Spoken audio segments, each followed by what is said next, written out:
Hello, my name is Jeremy. This is Red Means Recording, and I wanted to do a video or a series of videos on how I approach mastering audio in Ozone 9 Advanced from iZotope. The reason for this is because it's one of the most common requests I get for lessons, and as much as I love doing this individually with people, I also think it would be beneficial if everyone could see some of my basic approaches to how I work with Ozone and, maybe employ these techniques themselves. So in this video, we're going to show off how to use reference tracks to get started in Ozone and take some of the guesswork out of the mastering process. So this is Ozone 9 Advanced. You will need Ozone 9 Advanced if you want to follow along, and I recommend that you get it. It's an amazing program. We'll be using Ozone 9 standalone as opposed to the VST version. There's a few reasons for that. One of them is that I can load multiple tracks up here so that I can go back and forth between like reference tracks and also tracks that are in the album. This is the mastering session for my new modular album called Adam's Fault, which you can get out on Bandcamp and stuff. So this is really important when you're trying to match tracks together to fit for an album. You can also use these extra tabs for reference tracks. Also, I feel very strongly that the mastering process is something that I do not want to do while arranging or mixing. I want to just focus on it and just focus on the process of making these two tracks sound as best as I possibly can. So let's go ahead and make a new project and get started. When you tell Ozone to make a new project, you have to choose a sample rate. I work at 4800 hertz or 48K. And that's my preference. Yeah, that's what we're going to be doing. So let's go ahead and close our preset manager real quick. Now we need to get our track in here. So there's a couple ways you can do it. You can drag and drop. We'll hit this little plus symbol, and I will navigate to where my files are for this project. We'll be working with the drum and bass track. I like the results that I got with this master, and I think they're very indicative of like what I can get from things. Why is this here? What are you doing? What are you doing here? Before I get started, before I do anything else here, I want to do a couple things. The first is I want to go down here to gain match and turn this on. What this is going to do is when you bypass Ozone completely to listen to the changes that you've made, this is going to apply gain to the original unmastered signal so that it matches the gain of the master signal, which is inevitably going to be much hotter and louder than the original track. And that way you can compare what you've actually done as opposed to just the big volume bump that you're getting. So I very, very, very much encourage you to do this. The second thing I'm going to do is I'm going to go up to my I/O here, and I'm going to switch the metering type from RMS plus peak to integrated. And what we're going to see now is that we get to measure LUFS. LUFS is the integrated loudness of the track over time as weighted for how our ears hear things. And this is a much better way to match and monitor your gain and loudness for an individual track. Compare it to reference tracks using LUFS as opposed to peak or RMS to get consistent loudness across a release with multiple tracks is very, very, very good and important. So those are the two things, gain match, LUFS. So there's a couple ways we can go from here. The first way is to just do a regular master assistant. And if you hit master assistant up in the upper left-hand corner, you are faced with this. You get the ability to choose the intensity of the track, which will set the target loudness. Modern will use the modern modules, and vintage will use the vintage modules.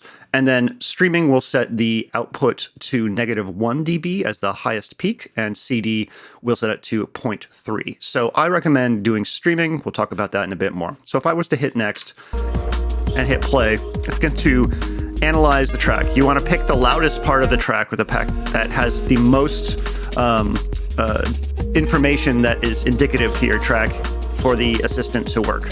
And what happens with this is, it's not terrible, but we can do a lot better. Okay, so what did it do? Well, the first thing it did is it is applied an EQ curve. How it determines this, I don't know, but the interesting thing is that it's generally pretty decent at figuring out what needs to happen, but we can do better than that. It did not apply any of the multiband dynamics because this does not have a lot of dynamic changes in it. It did apply a dynamic EQ, which is slightly between a EQ over here and a multiband compressor. You'll see that it's knocking down some frequencies. That's mostly to give the maximizer, which is the thing that makes everything loud, more transparency. It also set our threshold for the maximizer down to -8.4, which is going to give us the target LUFS level of probably around -14, which is what the streaming industry considers the proper volume to make all of their tracks when you're listening to them back on their service. However, every genre has its own sort of LUFS target, and we're going to actually tailor this to better fit the genre that we're working in.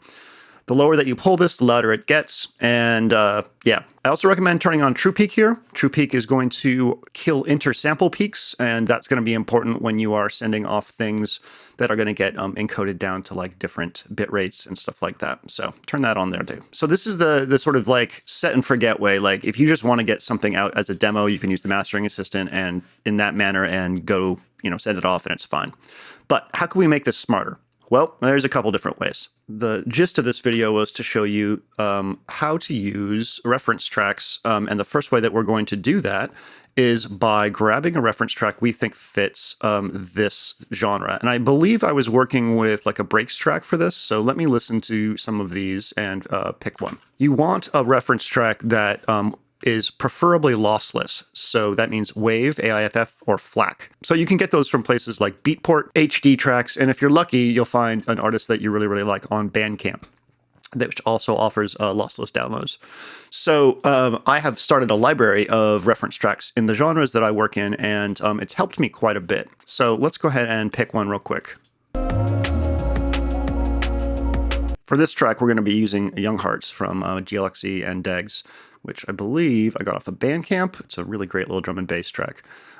You want to get something as close as possible to what you want yours to sound like. And if I had a little bit more time, I'd probably go grab like a Ronnie Size track or something like that. I don't have any drum and bass reference tracks except for this. So we loaded it into track 2 here, and we're also going to load it down here into our reference. So in the bottom right-hand corner of the interface, you can load reference tracks.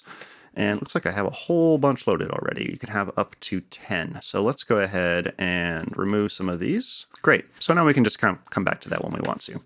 All right, so let's go up to our reference track up here. And let's get rid of the processing that gets automatically applied to it and add what's called a match EQ. A match EQ is going to listen to this and create a frequency print of the frequencies represented by what's being played. And then we can use that to adhere those frequencies to our track. So this is a little bit more tailored than that first EQ that the master assistant puts on. So let's find a portion here that best represents all the frequencies that we want to capture, and then we'll hit capture and have it do its thing. Not sure where to turn to. Just judged on complexion or subject to curfews. We put in this box colours, terms they refer to. So what we were looking for there was the sort of EQ curve that is being created by the amassing of these frequencies to chill out, and now we have it. So I'm going to go to this little menu down here. On each module, you have a preset menu. I'm going to save this as a preset for the match EQ. I'm going to say GLXE Degs Young Heart DNB. So now I can access this match EQ preset for any project that I want to work on. So let's go back to our master here. We're going to turn off the EQ and add the match EQ here. Let's move it over to here. And let's go ahead and load that preset. There it is. So now we need to capture a frequency print of our track so that we can use the match EQ's algorithm to compare the two and make some changes. So let's hear capture, and yeah.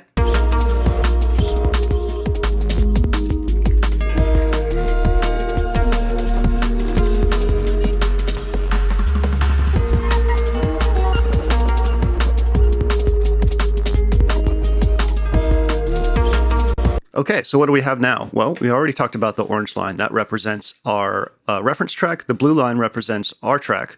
And the white curve here represents the correction curve. Now, the reason the match EQ is more powerful than just this right here, which we'll see in a different way in a bit, is that I can choose the amount of correction. I can also choose the smoothing of this correction curve. So down at 0, it's going to be incredibly spiky, and this is going to introduce probably a lot of weird phase artifacts, and we don't want to deal like this. So 50% or something like that's pretty good, and you can go very, very broad with it if you want. So let's keep this at 50 for right now, and I'm going to start adjusting the amount until I get something that I hear that I like.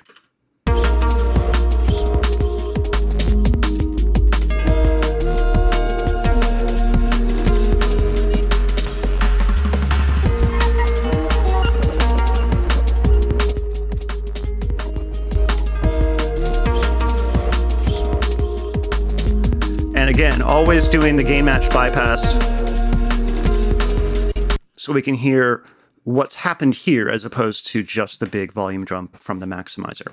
I think that sounds really good. I think at this amount, it brings out a lot of the highs and cleans up the lows a little bit. There was a lot of sparkle missing from this mix, so that's exactly what we wanted. Okay, so that's one way that we can apply the reference information from one track to another. There's another way you can do it that's a little bit easier, but you don't get the match EQ. I'm going to show you that right now. We're going to go back to the master assistant. We're going to hit reference as opposed to manual, and then we're going to choose the track that we have. The choose reference pool here is from the reference tracks that you load down here. So make sure that you have a reference track loaded into your reference section if you want to do this method. So we'll hit reference, and we'll leave the rest of these the same. So let's go ahead and hit next and play our audio. Okay, before we get any further, let's turn True Peak back on. Now, I don't know why this keeps on resetting over here, but we'll turn Gain Match back on and talk about what happened. All right, so we get a very, very sort of gentle version of that match EQ that we had before. It's the same curve, it's just very, very smoothed out. So again, you don't get as much control here as you would with using the match EQ in terms of smoothness and amount.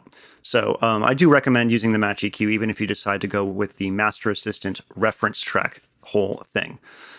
The dynamic EQ is going to look very, very similar. And again, no dynamics were added because it didn't find any real dynamic changes in the audio. This is very undynamic audio. It's all kind of like the same power level, and there's not a lot of changes in dynamics going on.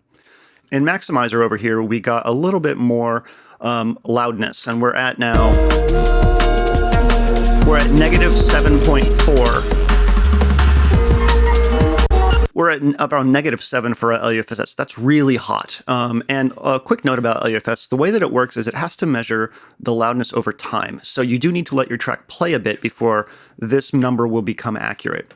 Now, where did it get this number from? Well, it got it from our reference track. This track, you can see, is extremely compressed and very, very loud. So if we play this and we watch the LUFS level over here, we're probably going to see it end up around negative 7.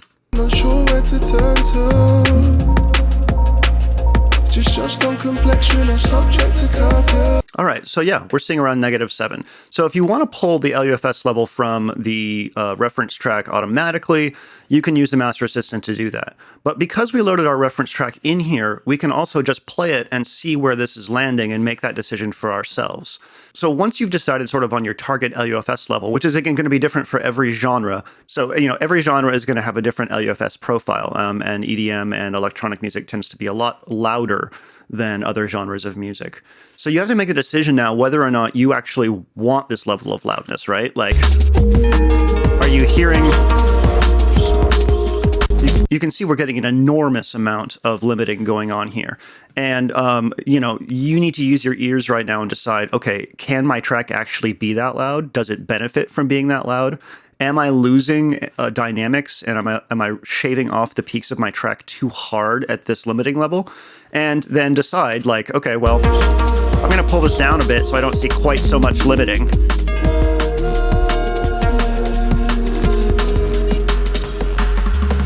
So for me, I think negative 9 is a little bit better of a amount for this, negative 9 LUFS. I don't need to smash it quite as hard as the other track is smashed.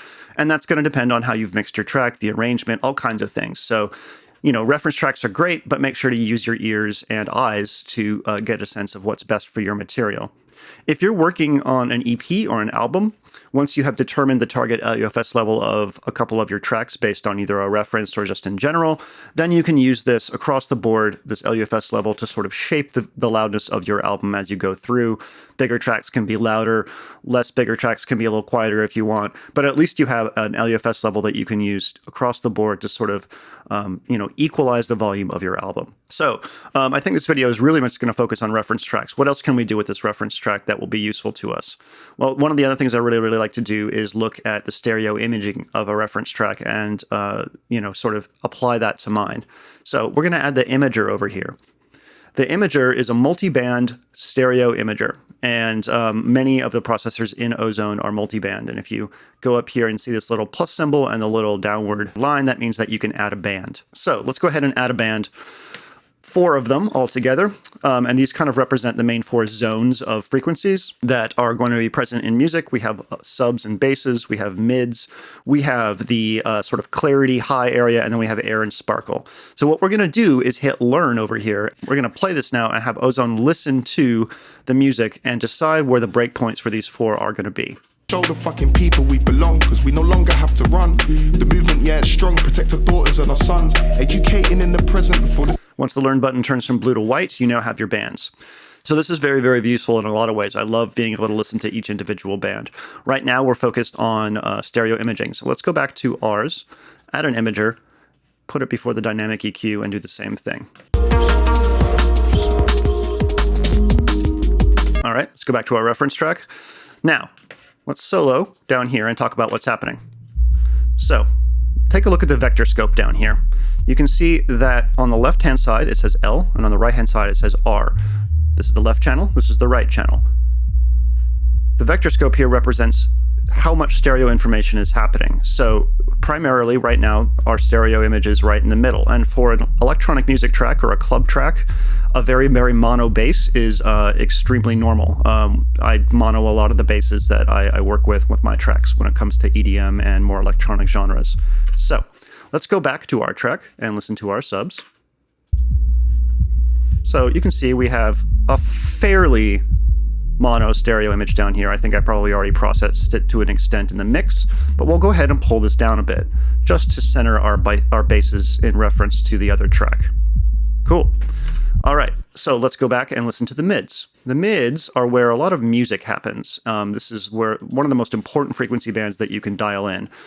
We've gotten a pretty wide mid-range here from like 100 up to 3K. This will look different depending on the genre, but let's listen to it and take a look at what's going on with the stereo image. Show the fucking people we belong, cause we no longer have to run. All right, so it's pretty focused. The little ghosts that you're seeing on each side represent the crossover points. So there's a, like a crossover between these two things. So you're going to see a little bit of bleed from the other bands. Show the fucking people we belong, cause we no longer have let's go ahead and back to ours and make a decision about how wide we want our mids to be.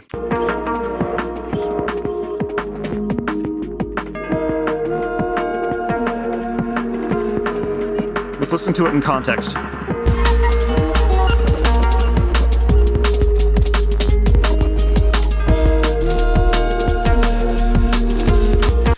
Okay, I'm going to leave those completely there because my track is a lot more spacious and atmospheric, and I don't really want to narrow my main frequency band for the music to match this. I think that what we have is fine.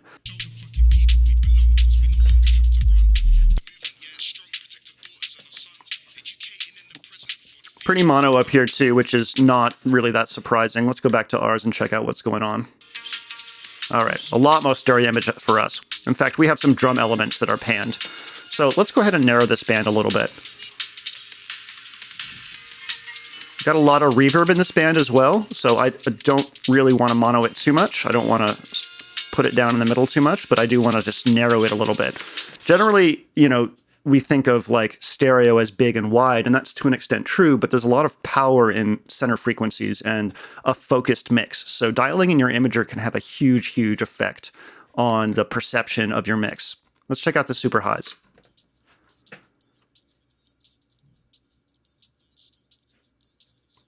All right. They've got some pretty stereo percussion up there. Let's go ahead and check out what we have. You can hear pretty immediately that we don't have anywhere near the high frequency sort of like air sparkle that theirs do, even after our EQ curve. So I think our stereo image up here is fine, maybe a tiny bit focused, and we'll let the mids here do most of the work in the stereo image. Now, once you start making these changes, it's a great idea to go over and do a gain match bypass to see what's changed.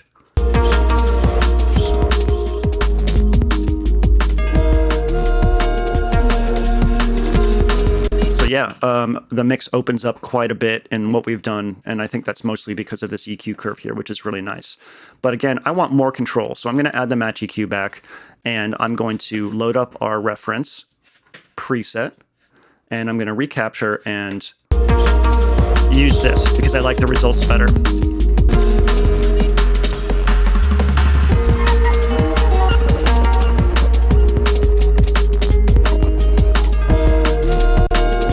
you'll hear that the main effect that this has, this high-end bump here, is that we're getting a significant sort of like opening and lifting to the mix. And that's primarily what the frequencies up here do.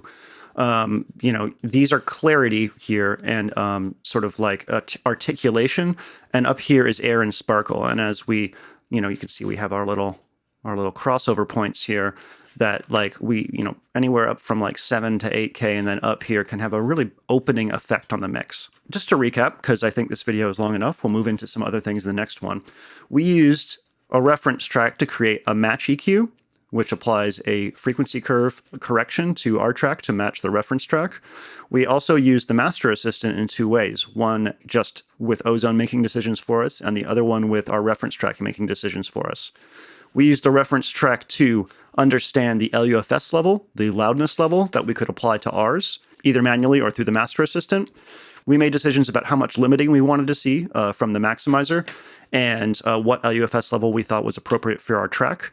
And then we used the reference track stereo imagery to give us a guideline as to where we would like our stereo imagery to be.